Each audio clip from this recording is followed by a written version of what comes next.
اس آیت میں اللہ تعالیٰ واضح طور پہ بتا رہے ہیں کہ معاشرے میں عام ہوتا اصول ہے کہ کچھ لوگ لیڈر قسم کے لوگ ہوتے ہیں اور لوگوں کو اپنے پیچھے لگا لیتے ہیں،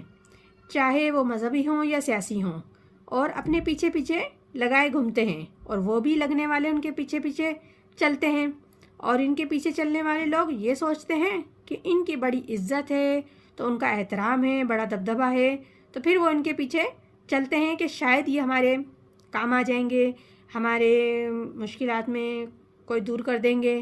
اور ہماری زندگی میں کوئی آسانیاں پیدا کر دیں گے، یہ سوچ کے وہ ان کے پیچھے پیچھے نکل پڑتے ہیں، جبکہ قیامت کے دن وہ تبرعات کریں گے، یعنی کہ بیزاریت کریں گے کہ تم لوگوں نے ہمیں مروا دیا، ہم تمہاری پیروی کرتے تھے، یعنی کہ جو پیروی کر رہے تھے وہ لوگ کہیں گے اپنے لیڈران سے کہ ہم تمہاری پیروی کرتے